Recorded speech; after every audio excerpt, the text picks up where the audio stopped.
मेरे channel astro Riya Sharma को subscribe करें, बेल आइकन को टैप करें ताकि मेरी हर वीडियो की नोटिफिकेशन आप तक जल्द से जल्द। नमस्कार दोस्तों, मैं रिया शर्मा आपका अपने इस यूट्यूब चैनल में बहुत बहुत स्वागत करती हूँ। और आज मैं पढ़ने वाली हूँ 8वां अध्याय, कार्तिक मास का 8वां अध्याय है। तो शुरू करते हैं, लेकिन शुरू करने से पहले अगर आप मुझसे कुछ भी पूछना चाहते हैं तो मेरे नंबर 8920341551 पर कांटेक्ट कर सकते हैं। नीचे आपको मेरी मेल आईडी, फेसबुक, इंस्टाग्राम की आईडी शो हो रही हैं, वहाँ पर जाकर मुझे मैसेज कर सकते हैं। और प्लीज़ इस वीडियो को लाइक कीजिए, अपने सुझाव अच्छे मुझे कमेंट कीजिए, वीडियो को शेयर कीजिए और चैनल को सब्सक्राइब करना मत भूलिएगा। तो चलिए 8वां अध्याय शुरू करते हैं। नारद जी बोले, हे राजन, जलंधर ने हमारे यहाँ पहुँचने पर हमारा बहुत आदर सत्कार किया। फिर भी भक्ति भाव और श्रद्धा से पूजन करके विनती कर कहने लगा कि महाराज कहिए, आपका आगमन किस अभिप्राय से हुआ और मेरे लिए क्या आज्ञा है। हमने कहा कि दैत्यराज, मैं कैलाश पर्वत पर गया था। वहाँ पार्वती सहित शिव अवधूत और उनका वैभव देखकर मैं चकित रह गया। अब तीनों लोगों का भ्रमण करते हुए मैंने यहाँ आकर आपकी समृद्धि भी देखी है। आपकी और शिव की समृद्धि व वैभव में किसी भी प्रकार का कोई अंतर नजर नहीं आया। केवल तुम्हारा वैभव स्त्री रहित है। कामदेव के शत्रु राग सहित अंग पर भस्म लेपन करने वाले शिवजी के पास स्त्री रत्न के रूप में श्री पार्वती जी हैं। ये माना कि तुम्हारे पास भी अनेक सुंदर स्त्रियां हैं, परंतु उनमें से एक भी ऐसी नहीं है जिसकी तुलना पार्वती जी से की जा सके। अतः आपका स्त्री रहित यह अधूरा वैभव देखकर यही निश्चित हुआ कि शिव के समान सारे ब्रह्मांड में किसी का वैभव नहीं है। उनके पास एकमात्र पार्वती ऐसी स्त्री है जिसको देखकर ब्रह्मा जी ने अनेक अप्सराएं रचाई, परंतु एक भी पार्वती जी के समान नहीं है।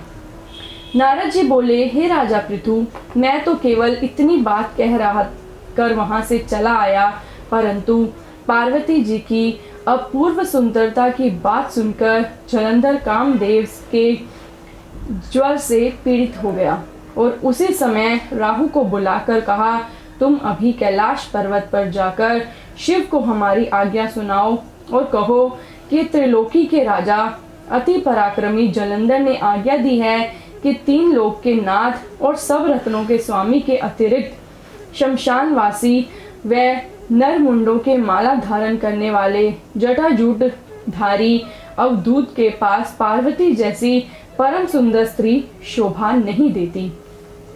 तीनों लोकों का स्वामी होने के कारण सभी रत्न मेरे पास होने चाहिए, क्योंकि पार्वती स्त्री रूप रत्न है और वह मेरे पास ही शोभित हो सकती है। दैत्यराज जलंधर की आज्ञा सिरधार राहु उसी समय चंद्रमा के समान उज्जवल कैलाश पर्वत पर जा पहुंचा और अपनी भयानक दृष्टि से देवी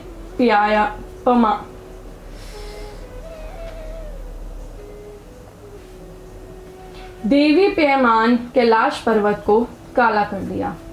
तब भगवान विष्णु के द्वारपाल नंदी द्वारा रोके जाने तथा शिव के सन्मुख उपस्थित किए जाने पर राहु ने दैत्यराज जलंधर की उपरोक्त आज्ञा सुना दी। नारद जी बोले, हे राजा पृथु, राहु की यह बात सुनते ही श्री महाशिव की दोनों भ्रुकुटियां कमान के समान तन गईं।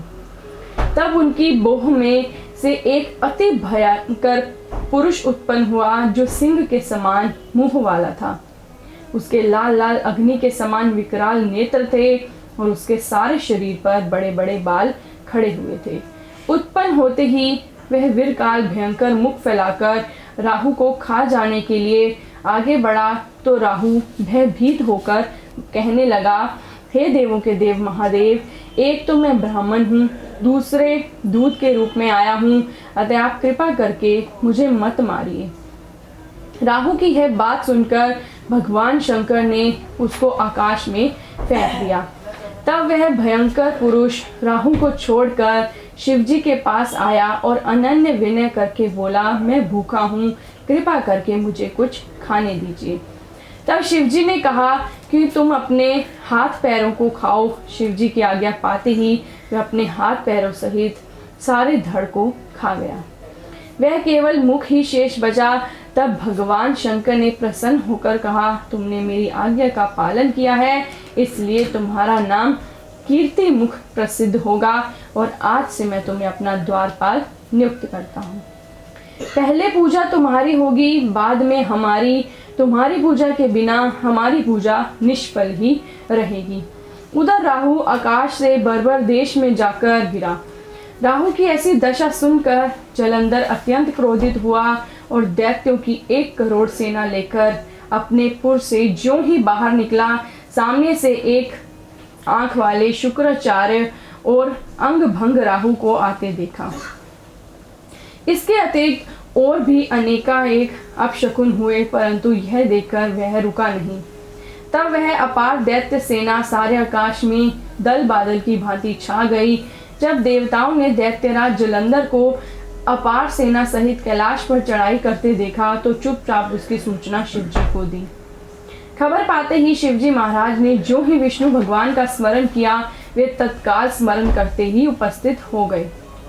तब शिवजी ने कहा कि भगवान, आपने देवताओं को पीड़ा देने वाले इस महादैत्य को क्यों नहीं मारा? इतना ही नहीं, आप स्वयं श्री महालक्ष्मी सहित उसके घर में विराजमान हो गए। आखिर इसका क्या कारण है? तब विष्णु भगवान ने उत्तर दिया कि वह महादैत्य आपके अंश से उत्पन्न हुआ है और फिर लक्ष्मी जी का भाई है, इसी कारण हमने उसे नहीं मारा है। अस्तु, यह महादैत्य आपके ही हाथ से मारा जाएगा। भगवान विष्णु की यह बात सुनकर शिवजी ने कहा कि यह तेजस्वी दैत्य हमसे भी ऐसे नहीं मारा जाएगा, अतएव इसको मारने के लिए आप अपना तेज देने की कृपा कीजिए। शिव के वचन सुनकर विष्णु भगवान सहित समस्त देवताओं ने अपना अपना तेज दे दिया। तत्पश्चात शिवजी महाराज उस तेज को इकट्ठा करके ज्वालामाली, सुदर्शन चक्र और एक वज्र बनाकर जलंधर से युद्ध करने के लिए तैयार हुए। शिवजी के भूतगणों की सेना में समस्त देवता गण भी सम्मिलित हो गए। उधर जलंधर अपनी सेना सहित कैलाश के समीप जा पहुंचा और इधर कीर्ति मुख नंदी आदि अपनी समस्त गण और देवताओं की सेना भी युद्ध के क्षेत्र में आ डटी। इसके पश्चात देवताओं और जलंधर का ऐसा घोर संग्राम हुआ जिससे समस्त भूमंडल कंपायमान हो गया। युद्ध के मैदान में जितने दैत्य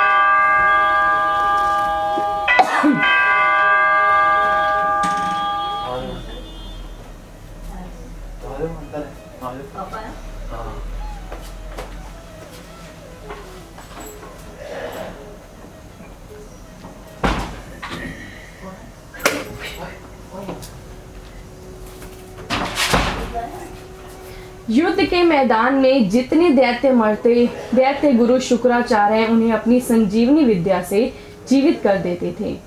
यह दृश्य देख भूतादि गणों ने शिवजी के समीप जाकर उनसे संपूर्ण वृतांत कहा। तब शिवजी ने कंदरा के समान मुख वाली महाभयंकर तालजंगा नामक एक कन्या अपने मुख से उत्पन्न की। यह कन्या हुंकार मारकर दैत्यों को अपने मुख में डालती हुई श्री शुक्राचार्य जी के को उठाकर आलोप हो गई। तब शिवगण निर्भय होकर दैत्य सेना को बुरी तरह मारने लगे। गणों की इस मार से व्याकुल होकर दैत्य सेना भाग खड़ी हुई और दैत्य सेना को इस प्रकार भागते देखकर जलंधर के सेनापति शुंभ निशुंभ कालिनेमी ने आगे बढ़कर देवसेना पर प्रत्याक्रमण कर दिया। अब देवसेना दैत्यों को मार से विचलित हो उठी। तब गणेश और शुंभ का महाघनघोर संग्राम हुआ। इस समय दैत्य को पराजित होते देख जलंधर स्वयं युद्ध क्षेत्र में आया। उसे देख देवसेना की ओर से वीरभद्र ने जलंधर पर अनेक प्रहार किए। तब जलंधर ने क्रोधित होकर अपना हरगी उस पर मार दिया और रथ की ध्वजा काट दी। फिर देवसेना पर भयंकर बाणों की वर्षा करके उसने भगदड़ मचा दी।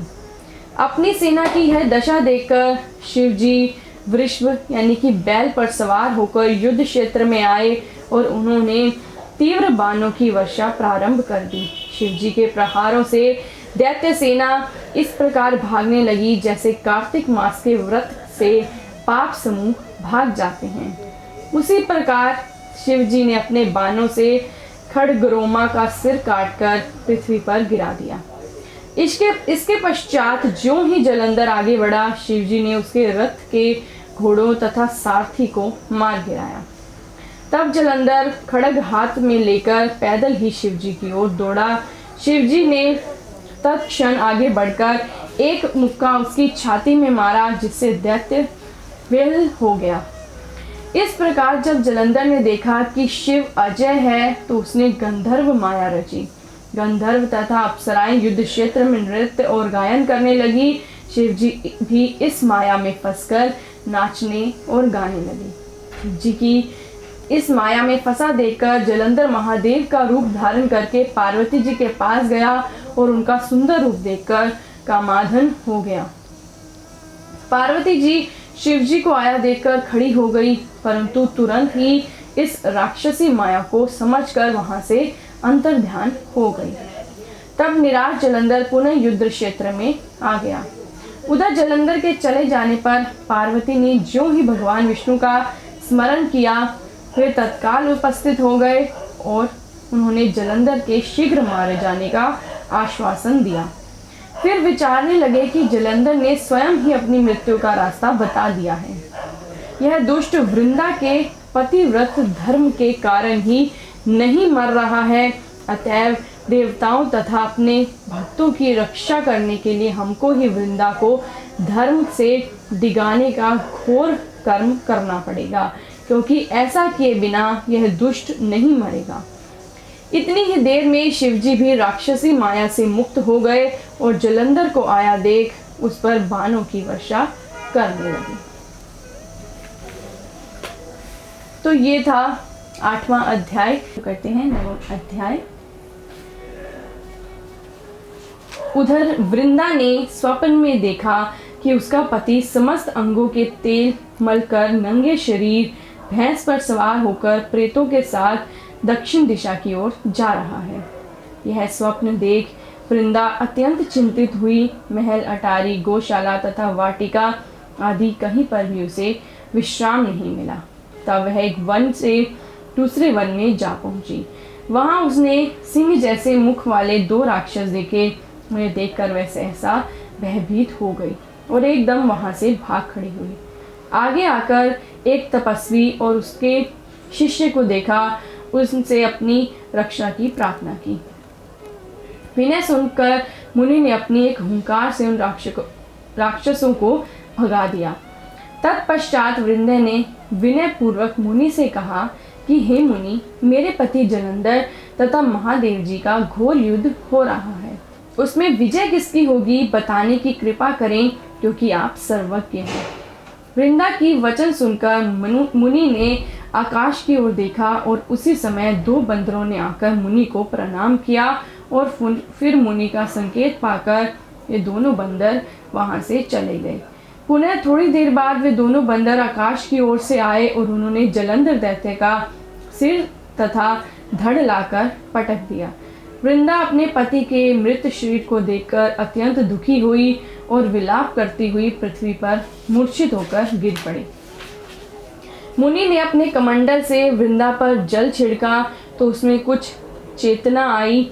तब वह पुनः विलाप करती हुई मुनि से कहने लगी, हे मुनि, जिस देव गंधर्व विष्णु सहित तीनों लोकों पर विजय प्राप्त की थी, वह शिव के हाथ से कैसे मारा गया? आप सामर्थ्यवान हैं, अतः किसी प्रकार मेरे पति को फिर जीवित कर दीजिए। तब मुनि कहने लगे, हे भद्रे, शिव जी के हाथ से मारे हुए को जीवित करना असंभव है, परंतु फिर भी हम तुम पर कृपा करके इसको जीवित किए देते हैं। इतना कहकर मुनि अंतर्ध्यान हो गए और जलंधर जीवित हो वृंदा के साथ प्रेमालाप करता हुआ आलिंगनवत हो गया। वृंदा भी अपने पति के वेश में विष्णु के साथ उस वन में रमन करती रही, परंतु एक दिन मैथुन के पश्चात अपने पति के वेश में विष्णु को देखकर अत्यंत क्रोधित हुई और बोली कि तुमने मेरा पतिव्रत धर्म भंग किया है, इसलिए मैं तुम्हें श्राप देती हूँ। निश्चय ही वह कपट मुनि तुम ही थे और तुमने माया द्वारा जो 2 राक्षस बनाए थे, कालांतर में वही दोनों तुम्हारी स्त्री का अपहरण करेंगे और जो तुम्हारा शिष्य था वही बंदर रूप धारकर तुम्हारी सहायता करेगा। फिर कहा कि तुम इसी समय पत्थर हो जाओ। नारद जी बोले कि हे राजा पृथु, भगवान विष्णु ने देवताओं तथा अपने भक्तों की मनोरथ सिद्धि के लिए यद्यपि पतिव्रता वृंदा का शील भंग किया, तथापि मन ही मन वे अत्यंत दुखी हुए और बोले, हे वृंदे, तुम्हारे पाप को ग्रहण करते हुए मैं अवश्य शिला रूप में हो जाऊंगा, परंतु तुम भी वृक्ष रूप होकर मुझको प्राप्त होगी। उसी समय वृंदा अपने पति के चरणों का ध्यान करके विष्णु के मना करने पर भी अग्नि में प्रवेश कर गई और विष्णु वृंदा का स्मरण करके उसकी चिता भस्म में लौटने लगे। नारद जी कहते हैं, हे राजा पृथु, उधर युद्ध क्षेत्र में जलंधर दैत्य ने शिवजी को अति बलवान समझकर राक्षसी माया द्वारा पार्वती बनाई और उन्हें मारने लगे। उनकी माया उसकी इस माया को देखकर शिवजी नीचे को मुख करके बैठ गए। यही उचित अवसर जान जलंधर ने शिवजी पर अनेक बाणों से प्रहार किया। इस प्रकार शिवजी का संकटग्रस्त देखकर भगवान विष्णु तत्काल वहां आए और उन्होंने राक्षसों माया का शिवजी को बोध कराया। तब सचेत होकर शिवजी ने अत्यंत वेग से दैत्यों पर भयंकर बाण वर्षा प्रारंभ कर दी, जिससे भयभीत होकर शुंभ और निशुंभ भी युद्ध क्षेत्र से भाग खड़े हुए। तब शिवजी ने उनको श्राप देते हुए कहा, क्योंकि तुम युद्ध क्षेत्र से भागे हो इसलिए पार्वती के हाथ से मारे जाओगे। इधर जो ही वृंदा का पतिव्रत धर्म भंग हुआ, जलंधर का बल समाप्त हो गया और भगवान विष्णु ने सुदर्शन चक्र अपने तेज सहित शिवजी को दे दिया। तब शिवजी ने विष्णु तेज के साथ अपना ऋषियों के तप तथा पतिव्रता स्त्री का तेज मिलाकर जलंधर दैत्य पर छोड़ दिया, जिसने जलंधर का सिर काटकर भूमि पर गिरा दिया। सिर और धड़ अलग होते ही जलंधर का तेज शिव में तथा वृंदा का तेज पार्वती जी में समा गया। उधर विष्णु वृंदा की चिता भस्म में लौटने लगे।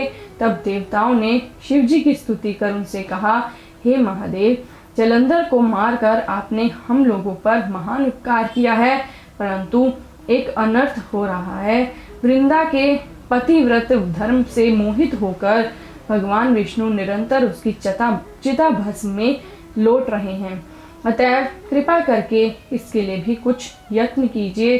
तब शिव जी बोले, हे देवताओं, तुम सब भगवान की योग माया की शरण में जाओ, वही संकट को हरेगी। तब समस्त देवता योग माया की शरण में जाकर स्तुति करते हुए बोली, हे देवी, आप संपूर्ण जगत की उत्पत्ति, पालन तथा नाश करने वाली हैं। सतोगुना, रजोगुना, तमोगुना श्राप आपसे ही उत्पन्न हुए हैं। आपकी माया को स्वयं ब्रह्मा जी भी नहीं जानते हैं। ऐसी देवी को हमारा नमस्कार है।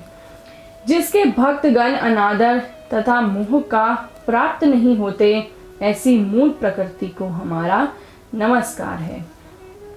उस समय देवताओं ने एक तेज देखा और आकाशवाणी सुनी कि रजोगुण, सतोगुण और तमोगुण रूप गौरी, लक्ष्मी और सरस्वती मैं ही हूँ। इन्हीं तीनों रूप से तुम्हारी कार्य सिद्धि होगी, अतएव तुम उन्हीं की आराधना करो। फिर उन तीनों देवियों ने प्रकट होकर 3 बीज देते हुए कहा कि इन तीनों बीजों को जहाँ पर विष्णु है अपना कार्य सिद्ध करो। देवताओं ने तीनों बीज ले जाकर जहाँ वृंदा की चिता में विष्णु लौट रहे थे बो दिए। उन तीनों बीजों से 3 वृक्ष उत्पन्न हुए। रजोगुण सरस्वती से आंवला, तमोगुण गौरी से तुलसी, सतोगुण लक्ष्मी से मालती हुई। श्री लक्ष्मी जी ने अपना बीज ईर्ष्या युक्त होकर दिया था, इसलिए मालती भगवान की पूजा में निंदित है और आंवला और तुलसी भगवान को अति प्रिय है। इस प्रकार वृंदा ने वृक्ष रूप हो भगवान शालिग्राम से संयोग किया और इस कारण कार्तिक के उत्तापन में भगवान की पूजा तुलसी के मूल में होती है। नारद जी कहते हैं, हे राजा पृथु, जिस घर में तुलसी का वृक्ष होता है उसमें यमदूत भी नहीं जाते। नर्मदा तथा गंगा जल और तुलसी का पूजन, ये तीनों कार्य समान है। मनुष्य चाहे कितना ही पापी क्यों ना हो, जिसके प्राण मंजरी सहित निकलते हैं वह पाप मुक्त होकर सीधा वैकुंठ को प्राप्त होता है। जो मनुष्य अपने पितरों का श्राद्ध तुलसी और आंवले की छाया में करता है वह पितृगण मोक्ष को प्राप्त हो जाते हैं। जो मनुष्य मंजरी युक्त तुलसी दल तथा आंवले का फल मुख में रखता है वह साक्षात विष्णु के समान है। जो मनुष्य कार्तिक मास में रुद्राक्ष की माला आंवले की छाया में भोजन करता है वह धर्म अर्थ काम तथा मोक्ष को प्राप्त होता है। हे राजा पृथु, तुलसी और आंवले का महात्म स्वयं ब्रह्मा जी भी कहने में असमर्थ हैं। जो कोई श्रद्धा भाव से इस कथा को पढ़ता है सुनता है वह अंत काल में मोक्ष को प्राप्त होता है। तो ये थी 8वें अध्याय की कथा। 7वां और 8वां अध्याय इसलिए आपको साथ सुनाया गया क्योंकि ये जो दोनों अध्याय हैं वो आधे 7वें में थे और आधा जो है वो 8वें में था। अध्याय जो है वो बांटे हुए थे, बहुत लंबा था, तो इस वजह से आपको 7वां और 8वां अध्याय इसलिए सुनाया गया क्योंकि इसमें तुलसी जी की पूजा भगवान विष्णु के साथ क्यों की जाती है पहले इसका पूरा वर्णन था, इसलिए 7वां और 8वां अध्याय साथ सुनाया गया। तो आप भी ज़रूरी नहीं है कि आपको 7वां और 8वां अध्याय जो है वो अलग अलग सुनना है। आप एक दिन भी 7वां और 8वां अध्याय 2 अध्याय जो है वो एक ही दिन सुन सकते हैं। तो आशा करती हूँ आपको वीडियो पसंद आई होगी। भगवान आपकी सभी मनोकामनाओं को पूरा करे। आपका दिन आपका समय मंगलमय हो। बहुत बहुत धन्यवाद।